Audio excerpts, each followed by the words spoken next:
Mesopotamia. What if the first civilization in human history was also the one that gave us writing, cities, laws, and empires, yet somehow became one of the world's greatest forgotten stories?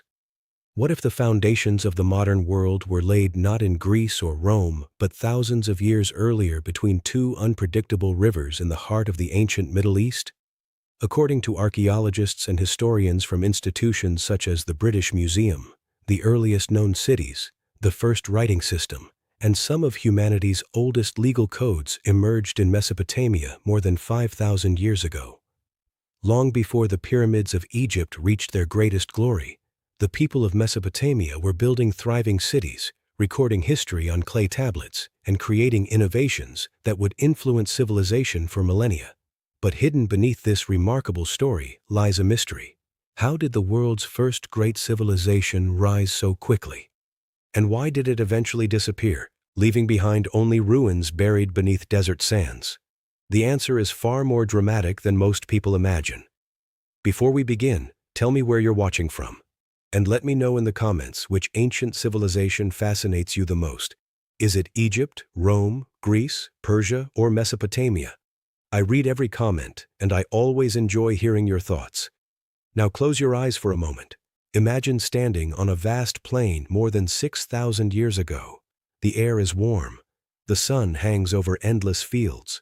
Two mighty rivers, the Tigris and the Euphrates, flow across the landscape, carrying life through an otherwise unforgiving land. Unlike the predictable Nile of Egypt, these rivers could become dangerous without warning.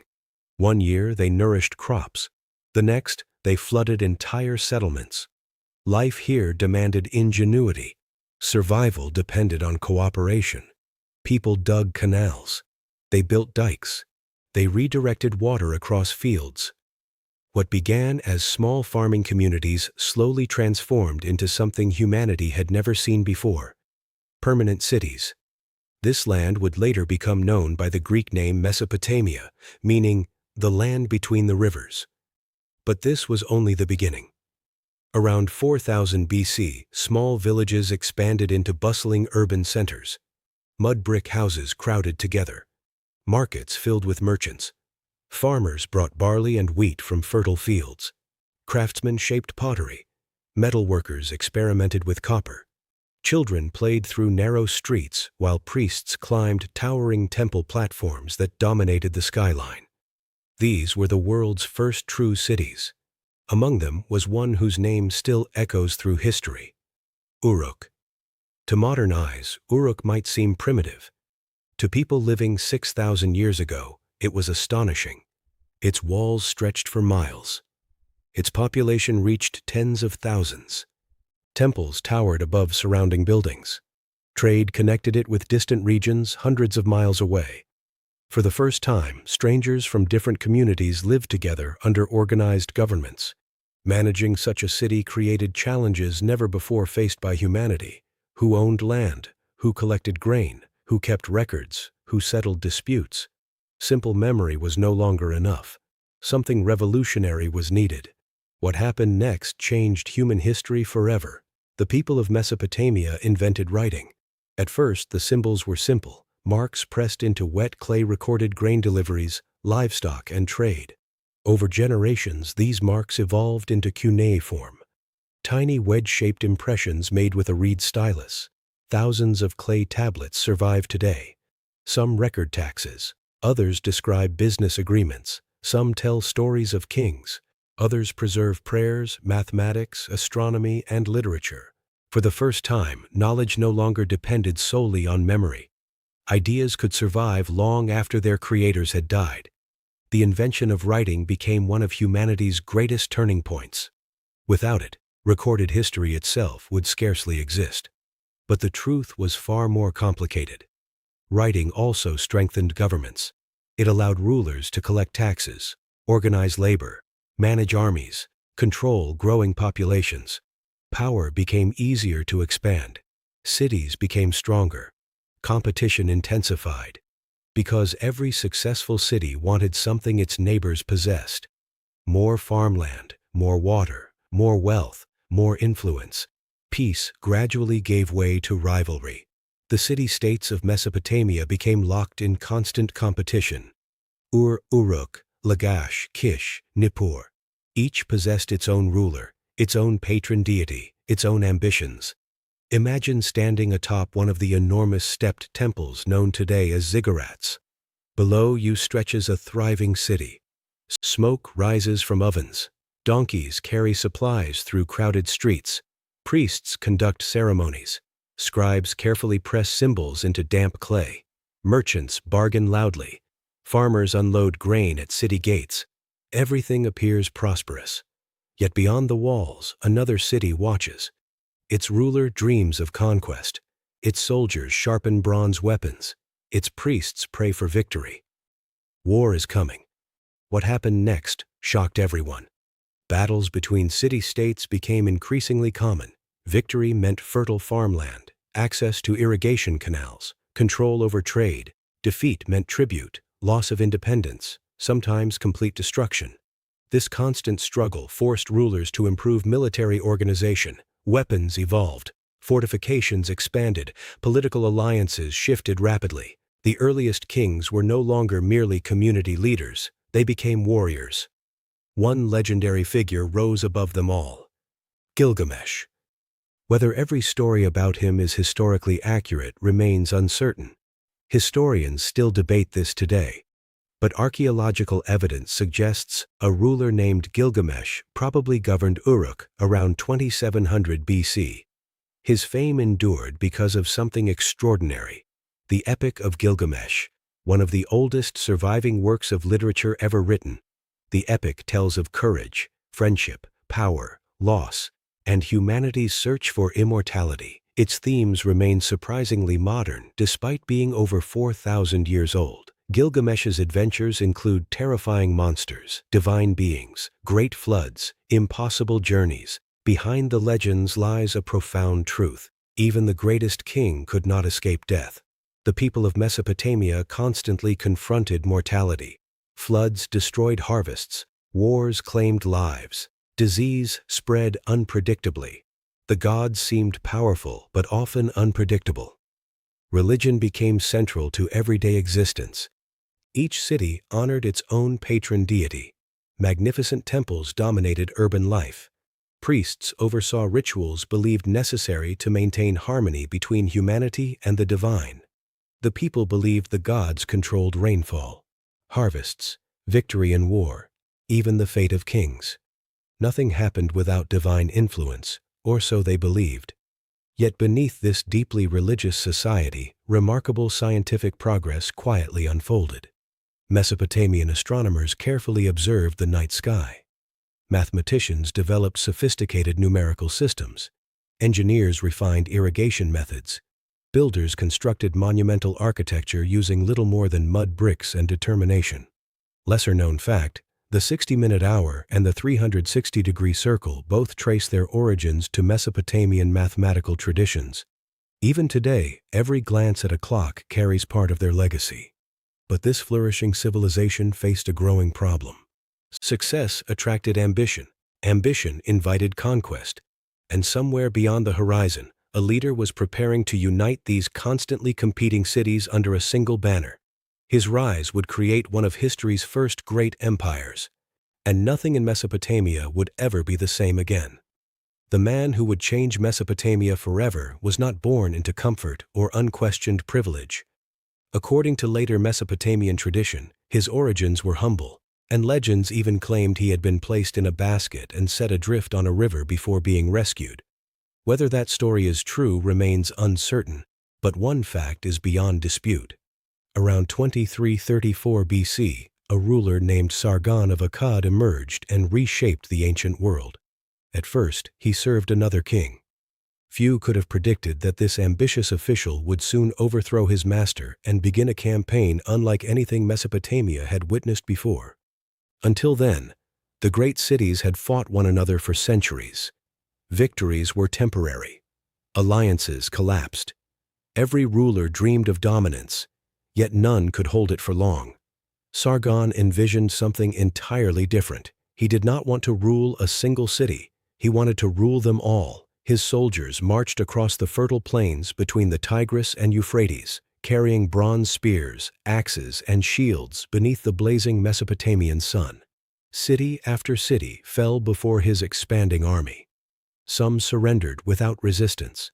Others fought desperately behind thick mud-brick walls. What happened next shocked the empire that had once stood at the center of the civilized world was changing once again. For centuries, Mesopotamia had witnessed the rise and fall of kings who believed their kingdoms would last forever. Yet every empire that claimed to rule the land between the rivers eventually discovered the same painful truth. Power could be won, but it could never be held forever. After the glory of Babylon reached its greatest heights, new powers began to emerge beyond its borders. To the east, the Persians were growing stronger. Under the leadership of Cyrus the Great, they united tribes that had once lived in relative obscurity. Few in Babylon realized that a new empire was preparing to rewrite history. Babylon itself appeared invincible. Its massive double walls stretched across the landscape. Its gates dazzled visitors with brilliant blue glazed bricks. The famous Ishtar Gate welcomed merchants, diplomats, and travelers from every corner of the ancient world. Within the city stood magnificent temples dedicated to Marduk. Markets overflowed with grain, spices, textiles, precious metals, and exotic goods carried along trade routes that connected Asia, Africa, and the Mediterranean. The Euphrates River flowed through the heart of the city, giving life to one of humanity's greatest capitals. Many believed Babylon could never fall, but history has a habit of humbling even the mightiest civilizations. In 539 BC, Cyrus the Great marched toward Babylon. Surprisingly, the conquest proved far less destructive than many expected. Ancient records suggest that Persian forces entered the city with relatively little resistance. Rather than destroying Babylon, Cyrus presented himself as a liberator. He respected local customs. He allowed displaced peoples to return to their homelands. He restored temples that previous rulers had neglected. This policy earned him the loyalty of many conquered peoples. The truth was far more complicated than a simple military victory. Cyrus understood something many rulers before him had failed to recognize. Fear alone could build an empire. Respect could preserve one. Under Persian rule, Mesopotamia remained one of the richest and most important regions of the ancient world. Its cities continued to thrive. Its scribes continued to write. Its merchants continued to trade. Its farmers continued to cultivate fertile lands between the Tigris and Euphrates. But the political heart of the world was slowly shifting elsewhere. Generations passed. Then another conqueror appeared. Alexander the Great. In 331 BC, after defeating the Persian king Darius III, Alexander entered Babylon. To his soldiers, the city must have seemed almost magical. Towering temples rose toward the sky. Canals stretched across the countryside. Crowded streets echoed with dozens of different languages. People from distant lands gathered within its walls. Babylon became one of Alexander's favorite cities. He even planned to make it the capital of his growing empire. Yet destiny had different plans. In 323 BC, Alexander died in Babylon at only 32 years of age. Historians still debate this today. Was it illness, poison, exhaustion? No one knows for certain. His death shattered his empire almost overnight. His generals fought among themselves for power. Babylon once again found itself caught between rival kingdoms. What happened next shocked everyone. Slowly, almost imperceptibly, Mesopotamia's greatest cities began to decline. Trade routes shifted. Political centers moved elsewhere. New capitals were founded. Ancient canals fell into disrepair. Without constant maintenance, irrigation systems failed. Fields that had once produced enormous harvests became less productive. Some scholars believe increasing soil salinity also damaged agriculture after centuries of irrigation. Prosperity gradually faded. One generation hardly noticed. The next struggled to remember former greatness. Eventually, cities that had once dominated the world stood partially abandoned. Wind carried sand through deserted streets. Temples crumbled. Palaces collapsed. clay tablets disappeared beneath layers of earth. The voices of ancient kings fell silent. For centuries, much of Mesopotamia was forgotten. Travelers passed mysterious mounds rising above the landscape. Few realized these hills concealed entire cities buried beneath thousands of years of history. The world remembered Egypt. It celebrated Greece. It admired Rome. But Mesopotamia, the civilization that had made so much of later history possible, faded into legend. Then, during the 19th century, archaeologists began digging beneath those ancient mounds. What they uncovered transformed humanity's understanding of its own past. Thousands upon thousands of clay tablets emerged from the soil. Entire libraries, royal inscriptions, business records, poems, mathematical calculations, astronomical observations, letters between kings, legal documents. The forgotten voices of Mesopotamia spoke once more. One discovery astonished scholars around the world: the Epic of Gilgamesh. Buried for millennia, humanity's oldest surviving epic poem revealed that people living more than 4,000 years ago wrestled with many of the same questions we still ask today. What makes life meaningful? Can anyone escape death? What legacy do we leave behind? The answers remain as powerful now as they were in the ancient world. Archaeologists also uncovered the Code of Hammurabi, proving that organized legal systems had existed far earlier than many had imagined. Excavations at Ur revealed magnificent royal tombs filled with extraordinary treasures. Cylinder seals displayed breathtaking artistic craftsmanship. Cuneiform tablets demonstrated advanced mathematics and astronomy. Every discovery forced historians to rewrite humanity's earliest chapters. The truth was far more remarkable than anyone expected. Mesopotamia was not simply another ancient civilization. It was the birthplace of civilization itself. Here, humans built the first great cities. Here, writing first preserved memory. Here, governments became more organized. Here, law began to replace vengeance. Here, mathematics evolved into systems that still influence our daily lives. Here, astronomy laid foundations for future scientific discovery. Even concepts we often take for granted today: record-keeping, taxation, literature, contracts, calendars, and urban planning, owe an enormous debt to the people who lived between the Tigris and Euphrates. Their names may no longer be spoken in everyday conversation. Their cities may lie in ruins. But their ideas survived, and ideas are often stronger than empires. Perhaps that is Mesopotamia's greatest lesson. Kings believed their monuments would make them immortal. Most disappeared. Empires believed their borders would last forever. They vanished. Armies conquered cities. Other armies conquered them in return. Yet a simple clay tablet, carefully pressed by an anonymous scribe thousands of years ago, continues to speak across the ages. Civilizations do not become immortal because they never fall. They become immortal because they leave behind knowledge that changes the future. Mesopotamia changed the future.